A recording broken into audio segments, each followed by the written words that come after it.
Hello friends, मैं यशवंत स्वागत करता हूं आप लोगों का अपने यूट्यूब चैनल नॉलेज बुक में। जैसा कि आप लोग जानते हैं कि हम लोग संधि पढ़ रहे हैं और संधि में आज हम लोग पढ़ने वाले हैं व्यंजन संधि के बारे में। और इसके पहले जो हम लोगों ने क्लासेस ख़त्म की हैं उसमें हम लोगों ने पढ़ा था ठीक है, संधि के बारे में कि संधि किसे कहते हैं, संधि के भेद कौन कौन से होते हैं। फिर उसके बाद हम लोग स्वर संधि पढ़े थे। स्वर संधि के अंतर्गत आने वाले दीर्घ संधि, गुण संधि, वृद्धि संधि, यण संधि और अयादि संधि को भी काफ़ी डिटेल्ड में हम लोगों ने पढ़ा था। तो जिन भाई ने उन वीडियोज़ को नहीं देखा है तो उसका लिंक डिस्क्रिप्शन में दिया हुआ है, वहाँ से जाकर के उन वीडियोज़ को देख सकते हैं। आज जो हम लोग पढ़ने वाले हैं वो है व्यंजन संधि से। और मैं एक रिक्वेस्ट करना चाहूँगा कि जो भी हमारे चैनल पे नए हैं वो हमारे चैनल को सब्सक्राइब कर दें, लाइक कर दें और दोस्तों के साथ शेयर जरूर करें। तो चलिए बिना टाइम वेस्ट करते हुए हम लोग शुरू करते हैं व्यंजन संधि के बारे में। दोस्तों, जो व्यंजन संधि होती है वो होती क्या, उसकी परिभाषा क्या कहती है कि जहां व्यंजन के बाद कोई स्वर या व्यंजन आए तो वहां व्यंजन संधि होती है। व्यंजन संधि क्या कहती है कि जहां व्यंजन के बाद कोई स्वर या व्यंजन आए तो वहां पे व्यंजन संधि होती है। और व्यंजन संधि का जो परिवर्तन होता है वो नियम के आधार पे किया जाता है। और इनके टोटल जो नियम होते हैं, टोटल कितने नियम होते हैं, टोटल नियम कितने होते हैं, 13। इनके 13 टोटल नियम होते हैं। तो चलिए एक एक करके हम लोग पढ़ने की कोशिश करते हैं। दोस्तों, इन 13 नियमों को पढ़ने की जरूरत नहीं है। हम लोग कम से कम नियम पढ़ करके और व्यंजन संधि को समझने की कोशिश करते हैं कि आखिर व्यंजन संधि है क्या। ठीक है, और कम से कम नियम में हम लोग व्यंजन संधि को निपटाने की कोशिश करते हैं। तो लगभग हम लोगों को 6-7 नियम पढ़ने होंगे जिसमें व्यंजन संधि का निपटारा पूरी तरह से हो जाएगा। तो चलिए बिना टाइम वेस्ट करते शुरू करते हैं नियम नंबर 1। नियम नंबर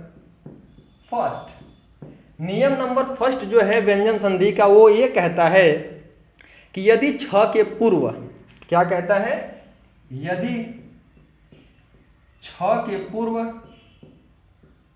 के पूर्व कोई स्वर आए तो छ के स्थान पर छ हो जाता है। क्या बोला है पहला नियम इसका, यदि छ के पूर्व कोई स्वर आए तो वहां छ के स्थान पर छ हो जाता है। एग्जाम्पल के तौर पे देख लेते हैं हम लोग, जैसे परि, धन, छेद, क्या हो जाएगा, यहां पे देखिए ई और यहां पे छ। हमको दिख रहा है कि यहां पे ये तो स्वर है और ये क्या है, व्यंजन है ना। यह स्वर है और ये व्यंजन है, मतलब कि व्यंजन के पूर्व क्या है, स्वर आया हुआ है। तो यह दोनों मिलकर के क्या हो जाएंगे, छ हो जाएंगे। और इसके स्थान पर क्या लिख दिया जाएगा, इसको लिख दिया जाएगा तो क्या हो जाएगा, परि छेद हो जाएगा। इसी प्रकार से देख लेते हैं अनु, धन, छेद। अब देखिए यहां पे उ आया है ना, यहां पे उ आया और यहां पे क्या आया, छ आया। तो इन दोनों को मिलाकर ये क्या बन जाएगा, छ बन जाएगा। और ये किसकी जगह पे लिखा जाएगा, छ की जगह पे, तो क्या हो जाएगा, अनु छेद। ठीक है, एक और एग्जांपल देख लेते हैं, वि, धन, छेद। अब देखिए यहां पे ई आया और यहां पे छ आया, तो दोनों मिलकर के क्या हो जाएंगे, छ हो जाएगा। और इसके स्थान पर इसको लिख दिया जाएगा तो क्या हो जाएगा, विच्छेद। आई होप आप लोगों को पहला नियम समझ में आया होगा कि छ के पूर्व यदि कोई स्वर आए तो वहां पे छ के स्थान पर छ हो जाता है। अब हम लोग नियम नंबर 2 की बात करते हैं। नियम नंबर 2 क्या कहता है दोस्तों, जो नियम नंबर 2 है वो ये कहता है कि त और द के बाद यदि ल आए तो त और द के स्थान पर ल लिखते हैं। क्या बोला कि त और द के बाद यदि ल आए तो त और द के स्थान पर यल लिखते हैं। जैसे उत, धन, लेख। अब देखिए यहां पे त है और यहां पे ल है, तो इन दोनों के स्थान पे क्या लिख दिया जाएगा? ल लिख दिया जाएगा। लेकिन आप लोग जानते हैं कि यहां पे आधा त है तो आधा ल ही लिखा जाएगा। यह मिलकर के क्या हो जाएगा? उल्लेख। क्या हो जाएगा? उल्लेख हो जाएगा। इसी प्रकार से उत, धन, लाश, इसको मिलाकर क्या हो जाएगा? त की जगह पे क्या यूज हो जाएगा? ल, क्योंकि त के बाद क्या आया है? ल आया है। क्या हो जाएगा? उल्लास। ठीक है, आई होप समझ में आया होगा। एक और एग्जांपल ले लेते हैं, है ना? क्या है एग्जांपल? बृहत, धन, लाभ। देखिए यहां पे त आया हुआ है और यहां पे ल आया हुआ है, तो ये क्या हो जाएगा? बृहल लाभ। बृहल लाभ हो जाएगा यहां पे। आई होप आप लोगों को तीनों एग्जाम्पल के माध्यम से आपको दूसरा नियम भी समझ में आ गया होगा। चलिए अब हम लोग तीसरे नियम पे बात कर लेते हैं कि तीसरा नियम क्या कहता है।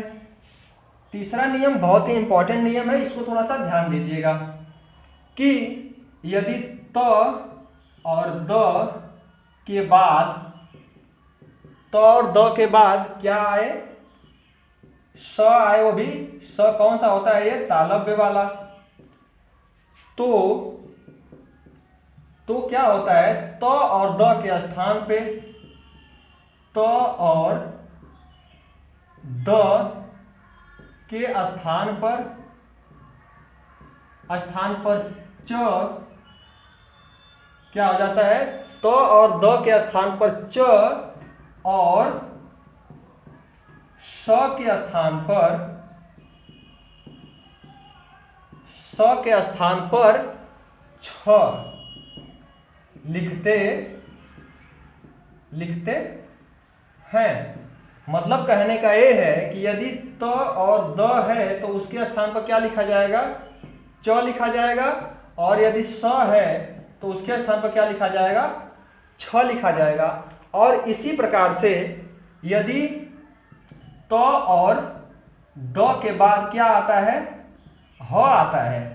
त और द के बाद यदि ह आता है तो त और द के स्थान पर क्या लिखा जाएगा? त और द के स्थान पर हम लोग लिख देंगे द, और ह के स्थान पर क्या लिख दिया जाएगा?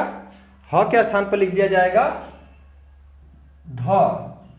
ठीक है, कुछ इस प्रकार से देखिए, त और द के बाद यदि स आए तो त और द के स्थान पर च और स के स्थान पर छ होगा। लेकिन यदि त और द के बाद ह आए तो त और द के स्थान पर द और ह के स्थान पर ध लिखा जाएगा। अब चलिए हम लोग एग्जाम्पल के माध्यम से समझ लेते हैं। पहला इसका है उत्धन श्वास। उत, धन, श्वास। अब उत, धन, श्वास आया तो आप लोगों ने देखा कि ये तो त है और इसके बाद क्या आया हुआ है? स आया है। तो आप लोग त की जगह पे क्या लिखेंगे? च लिखेंगे। लेकिन यहाँ पे आधा त है तो आधा च भी लिखा जाएगा, तो उच्च। और यहाँ पे स है तो ये भी आधा स है, तो आपका क्या हो जाएगा? उच्छ, उच्छ्वास। क्या हो जाएगा? उच्छ्वास। ठीक है, दूसरा एग्जाम्पल देख लेते हैं हम लोग। दूसरा एग्जाम्पल क्या है? दूसरा एग्जाम्पल है इसका कि सत, धन, शास्त्र।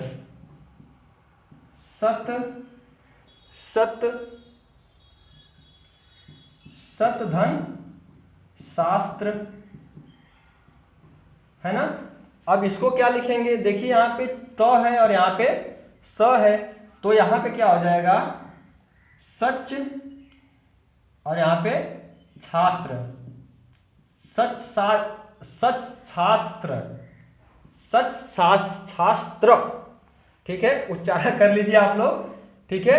इसका संधि कुछ इस प्रकार से हो जाएगी। कुछ एक एग्जाम्पल इस पे देख लेते हैं हम लोग। एक एग्जाम्पल इस पे क्या हो सकता है, उत धन हरण। उत्हरण है तो आप लोग जानते हैं कि त के स्थान पर क्या हो जाएगा, द, और ह के स्थान पर ध। उद्धरण, उद्धरण, आ रही बात समझ में कुछ, उद्धरण, है ना। उसके बाद एक और एग्जाम्पल देख लेते हैं हम लोग, उत्हृत, उत धन हृत, ठीक है। अब देखिए त के स्थान पर क्या हो जाएगा, द हो जाएगा, और ह के स्थान पर घ हो जाएगा, तो उद्घृत, उद्घृत, ये हो जाएगा इसका संधि विच्छेद। आई होप आप लोगों को ये भी काफी आसानी से समझ में आया होगा कि त और द के बाद यदि स आए तो त और द के स्थान पे च, और यदि त और द के बाद ह आए तो त और द के स्थान पे द, और ह के स्थान पे ध का इस्तेमाल करते हैं। अब देखिए, चलिए रूल नंबर 4 पढ़ लेते हैं हम लोग। रूल नंबर 4, जो रूल नंबर 4 है वो काफी इंपॉर्टेंट होने वाला है, क्योंकि इसमें हम लोग काफी कॉन्सेप्ट देखने वाले हैं। तो रूल नंबर 4 क्या कहता है, रूल नंबर जो 4 है वो आपका कहता है कि किसी वर्ग के प्रथम वर्ण, किसी वर्ग के, लिखिए, किसी वर्ग के प्रथम वर्ण के बाद यदि कोई पांचवा वर्ण, यदि कोई पांचवा वर्ण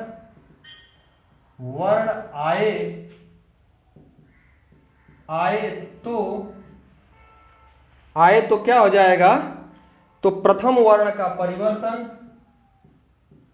तो प्रथम वर्ण का परिवर्तन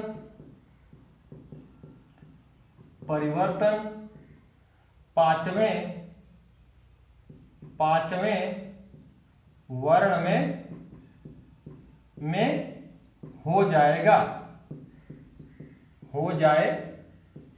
जैसे इसके कहने का मतलब है कि आपका जो प्रथम वर्ग होता है, क होता है, च होता है, ट होता है, त होता है और प होता है, ये आपका प्रथम वर्ण है, प्रथम वर्ग है, और प्रथम वर्ग का ये प्रथम वर्ण है। अगर इसके बाद अगर किसी भी, अगर पांचवें वर्ग का कोई भी वर्ण आए, मतलब अगर अंग आए, यहाँ आए, यहाँ पे र आए, न आए, म आए, तो यदि इस प्रकार से कोई भी, अगर क के बाद इनमें से कोई एक आएगा तो इसका परिवर्तन अपने पांचवें के साथ पांचवें में हो जाएगा। देखिए कहने का क्या मतलब, किसी वर्ग के प्रथम वर्ग, है ना, प्रथम वर्ण के बाद, प्रथम वर्ण के बाद यदि पांचवा वर्ण आए तो प्रथम वर्ण का परिवर्तन पांचवें वर्ण में हो जाएगा। यदि क के बाद कोई भी पांचवा वर्ण आएगा तो क का परिवर्तन अपने पांचवें में हो जाएगा। जैसे एग्जाम्पल में देखिए, जगत धन नाथ, ठीक है। अब देखिए तो वर्ग है ना, तो वर्ग है, ये तो आया, उसके बाद पांचवा वर्ण आया कि नहीं आया, ये नहीं आ गया। पांचवा वर्ण आया ना, पहले वर्ण के बाद कौन सा वर्ण आया, पांचवा वर्ण आया, तो पहले का परिवर्तन किसके साथ हो जाएगा, पांचवें के साथ हो जाएगा। तो क्या हो जाएगा, और यहाँ पे ए है तो जगत धन नाथ, तो ये आधा है तो उसके साथ क्या हो जाएगा, जगन्नाथ,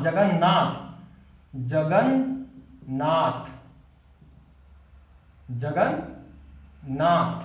आई बात समझ में कि देखिए पहले का पांचवें के साथ परिवर्तन हुआ है कि नहीं हुआ है यहाँ पे, ठीक है। दूसरा एग्जाम्पल देख लेते हैं हम लोग, वाक धन मैं, वाक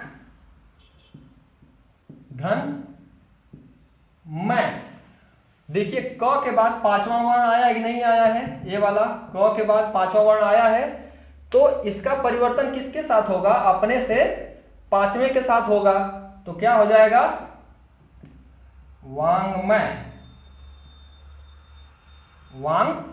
मैं यहां भी लिख देता हूं वांग्मय। ठीक है, कुछ इस प्रकार से। इसी प्रकार से एक और एग्जांपल देख लेते हैं हम लोग। उत्धनति।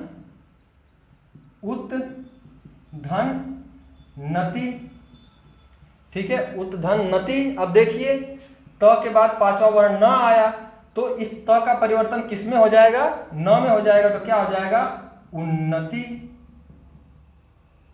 उन्नति। ठीक है, कोई और एक एग्जांपल देखना चाहेंगे, चलिए देख लेते हैं।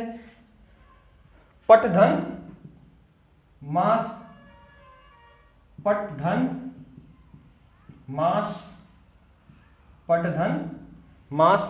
मास न षटधन मास, सॉरी षटधन मास। अब देखिए ये जो ट है, ट के बाद ये ट है इसका, और इसके बाद इसका पांचवा वर्ण ए आया।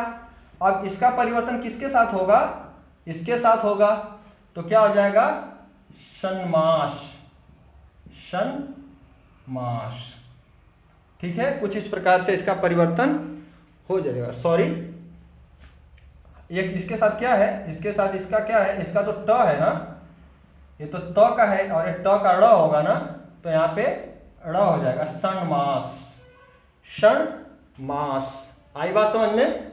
अब हम लोग नियम नंबर 5 को देखने की कोशिश करते हैं कि नियम नंबर 5 क्या कहता है। चलिए, नियम नंबर 5 ये कहता है कि नियम नंबर 5 ये कहता है कि यदि किसी वर्ग का प्रथम वर्ण है ना, प्रथम वर्ण के बाद कोई तीसरा या चौथा वर्ण आए, या तो अंतस्थ व्यंजन आए या तो ऊष्म व्यंजन आए, तो प्रथम वर्ण का परिवर्तन तीसरे और चौथे वर्ण में हो जाएगा। क्या बोला गया, यदि किसी वर्ग के प्रथम वर्ण के बाद तीसरा या चौथा वर्ण आए या अंतस्थ व्यंजन कौन कौन से, य, र, ल और व आए, या क्या आए, ऊष्म व्यंजन आए, तो प्रथम वर्ण का परिवर्तन, जो परिवर्तन होगा वो किसमें हो जाएगा, तीसरे और चौथे में हो जाएगा। तीसरे और चौथे वर्ण में उसका परिवर्तन हो जाएगा, तीसरे और चौथे वर्ण में होगा। ये कहने का मतलब ये है कि यदि यहाँ पे क है, च है, ट है, त है और प है, आप लोग जानते हो कि यह प्रथम वर्ण है, और ठीक है प्रथम वर्ग भी है और प्रथम वर्ण भी है। अगर इसके बाद तीसरा चौथा वर्ण आए, तीसरा और चौथा वर्ण कौन कौन सा, ग, घ, ज, झ, ड, ढ, द, ध, ब और भ, अगर ये लोग आएंगे तो इनका परिवर्तन क्या होगा, इनका परिवर्तन तीसरे वर्ण में हो जाएगा, सिर्फ तीसरे वर्ण में हो जाएगा। ठीक है, चौथा वर्ण मैंने गलती से लिख दिया था, सिर्फ तीसरे वर्ण में होगा। तीसरा वर्ण मतलब क्या, ग, ज, ड, द और ब। ठीक है, समझ पा रहे हैं आप लोग। यदि किसी वर्ग के प्रथम वर्ण के बाद तीसरा चौथा वर्ण आए या फिर अंतस्थ व्यंजन आए या फिर ऊष्म व्यंजन आए तो प्रथम वर्ण में, ठीक है ना, प्रथम वर्ण क का, ठीक है, प्रथम वर्ण का परिवर्तन तीसरे वर्ण में हो जाएगा। मतलब प्रथम वर्ण ए, उसके बाद अगर ए दोनों आए या फिर क्या आए, य र ल व आए या फिर ऊष्म व्यंजन आए, तो उसका परिवर्तन किसके साथ हो जाएगा, तीसरे वर्ण के साथ हो जाएगा। एग्जाम्पल देख लेते हैं हम लोग कैसा। वाक धन, वाक धन ईस, क्या हो जाएगा, ये जो क है ये तो प्रथम वर्ण है, इसके बाद क्या आया आपका, क्या आया है, ये ई आया है, ई आया है ना। कैसे होगा ये, तो क का जो परिवर्तन होगा वो किसके साथ हो जाएगा, क का जो परिवर्तन होगा वो किसके साथ हो जाएगा, अपने तीसरे वर्ण के साथ हो जाएगा। तो क्या हो जाएगा यहाँ पे, वागीश, क्या हो जाएगा, वागीश। अब देख लेते हैं कौन सा एक एग्जाम्पल, जगत धन आनंद, जगत धन आनंद। अब देखिए ये त आया है, तो प्रथम वर्ण है, तो इसका परिवर्तन क्या हो जाएगा, इसका परिवर्तन क्या हो जाएगा, द में हो जाएगा, जगत, जगत दानंद, जगदानंद। ठीक है, उसके बाद एक तीसरा एग्जाम्पल देख लेते हैं हम लोग। ठीक है,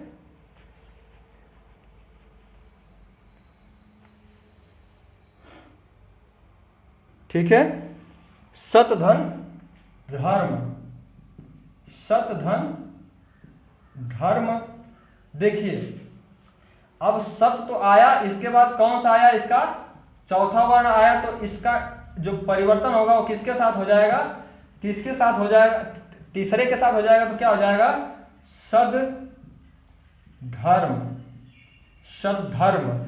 ठीक है, उसके बाद भगवत गीता, भगवत, भगवत प्लस गीता, ये क्या हो जाएगी, तो त का परिवर्तन किस में हो जाएगा, क्योंकि यहाँ पे ग आया हुआ है, तीसरा वर्ण आपका आया हुआ है, तो इसका परिवर्तन किसके साथ हो जाएगा, भगवत, भगवत, भगवत, भगवत गीता, भगवत गीता। फिर उसके बाद सदवाणी, सतधन वाणी। अब देखिए तो के बाद व आ गया है, तो इसका परिवर्तन किसके साथ हो जाएगा, तो का परिवर्तन हो जाएगा तीसरे वर्ण के साथ, यानी कि सद वाणी, सद वाणी। मतलब आप लोग देख पा रहे हैं कि जो तीसरा और चौथा वर्ण, अगर प्रथम वर्ण के बाद अगर तीसरा चौथा वर्ण आ रहा है तो उसका परिवर्तन, या फिर य र ल व आ रहा है या फिर उस व्यंजन आएगा, तो प्रथम वर्ण का जो परिवर्तन होगा वो अपने तीसरे वर्ण में हो जाएगा। ठीक है, एक आधा और एग्जाम्पल देख लेते हैं हम लोग। कौन सा, सद्धर्म हो गया, सदवाणी हो गया, भगवत गीता हो गया, जगत आनंद हो गया, वाकीश हो गया, जगत धन गुरु, क्या हो जाएगा, जगत गुरु, जगत गुरु। ठीक है, इस प्रकार से नियम नंबर 5 भी समझ में आया होगा। अब चलिए हम लोग बात करते हैं नियम नंबर 6 पे, मिटा दें इसको। चलिए अब नियम नंबर 6 क्या कहता है, नियम नंबर 6, नियम नंबर 6 ये बोलता है कि यदि त और द के बाद यदि च और छ आता है, क्या, त या द के बाद च या छ आए तो इसका परिवर्तन च में हो जाता है। ठीक है, च में हो जाता है। फिर उसके बाद आपका ज और फिर उसके बाद आपका क्या आए, तो और द के बाद, तो और द के बाद ज या झ आए तो इसका परिवर्तन ज। फिर त और द के बाद यदि क्या आए, ड और ढ आए तो ये ड में बदल जाएगा। फिर उसके बाद त और द के बाद यदि क्या आए आपका, ट और ठ आए तो ये किस में बदल जाएगा, ट में बदल जाएगा। क्या कहता है छठवां नियम कि यदि त और द के बाद च या छ आए तो वो ठीक है च में परिवर्तित हो जाएगा। त और द के बाद यदि ज और झ आए तो वो ज में परिवर्तित हो जाएगा। त और द के बाद यदि ड और ढ आए तो ड में परिवर्तित हो जाएगा। या त और द के बाद यदि ट और ठ आए तो वो ट में परिवर्तित हो जाएगा। इसका एक एग्जाम्पल देख लेते हैं हम लोग। शरत धन चंद्र, शरत धन चंद्र। अब ये देखिए ट के बाद क्या आया है, च आया है तो इसका परिवर्तन किसके साथ हो जाएगा, च के साथ हो जाएगा। तो हो जाएगा शरत, शरत चंद्र, शरत चंद्र। फिर उसके बाद दूसरा एग्जाम्पल देख लेते हैं। विपत धन जाल, विपत धन जाल। ठीक है, अब देखिए तो यहाँ पे त आया तो त के बाद ज आया तो इसका परिवर्तन किस में हो जाएगा, ज में हो जाएगा। विपत जाल, विपत जाल, विपत जाल। ठीक है, उसके बाद हम लोग देख लेते हैं सत धन टीका, इसका वाला सत धन टीका है ना। क्या हो जाएगा ये, षट्टिका। क्या हो जाएगा, षट्टिका। आ रहा है बंदा समझ में कि त के बाद ट आया है तो इसका परिवर्तन क्या हो जाएगा, त की जगह पे हम लोग क्या लिख देंगे, ट लिख देंगे तो क्या हो जाएगा, षट्टिका। अब यहां पे देखिए उत धन डयन। ठीक है, उत धन डयन। क्या हो जाएगा यहाँ पे, ठीक है, त और ड के बाद, ठीक है, त और द के बाद क्या आया है, ड आया है तो इसका क्या हो जाएगा, इसका परिवर्तन किस में हो जाएगा, ड में हो जाएगा। तो क्या हो जाएगा, उड्डयन, उड्डयन। आई होप आप लोगों को समझ में आ रहा होगा। एक और देख लेते हैं, उत धन ज्वल। ठीक है, अब इसका परिवर्तन क्या है, ठीक है, त के बाद क्या आया, ज आया है तो इसका परिवर्तन कैसे हो जाएगा, उज्ज्वल। ठीक है, उज्ज्वल। ठीक है, तो इस प्रकार से नियम नंबर 6 भी हमारा पूरा हो जाता है। आई होप आप लोगों को इतने सारे नियम पढ़ करके जितनी भी हमारी व्यंजन संधियां हैं वो काफ़ी हद तक क्लियर हुई होंगी। जो भी अगर डाउट्स हैं आपके तो वो डिस्क्रिप्शन बॉक्स में उसका आप लोग डाल दीजिए, सॉरी आप कमेंट बॉक्स में उनको डाल दीजिए। मैं उसको पढ़ करके उसका निचोड़ जरूर देने की कोशिश करूंगा, उसको क्लियर जरूर करने की कोशिश करूंगा। और अगला लेक्चर जब हम लोग लेके आएंगे तो वो लेके आएंगे हम लोग विसर्ग संधि के ऊपर, और विसर्ग संधि को भी काफ़ी डिटेल में समझने की कोशिश करेंगे। और इसमें भी जो भी पार्ट छूटे रहेंगे, एक आध पार्ट अगर मुझे लगेगा कि वो डालना चाहिए, ठीक है, व्यंजन संधि में, तो जब मैं विसर्ग संधि का पार्ट लेके आऊँगा तो उसमें उस पार्ट को डिस्कस कर लिया जाएगा। और जो भी आपके डाउट्स रहेंगे उसको मैं अगली क्लास में क्लियर करने की कोशिश करूंगा। अगर आप लोगों को वीडियो पसंद आ रही हो तो इस वीडियो को लाइक कर दें, अपने दोस्तों के साथ शेयर करें, और हाँ, सब्सक्राइब करना बिल्कुल ना भूलें। आप लोगों का मेरी क्लास में बने रहने के लिए बहुत बहुत धन्यवाद।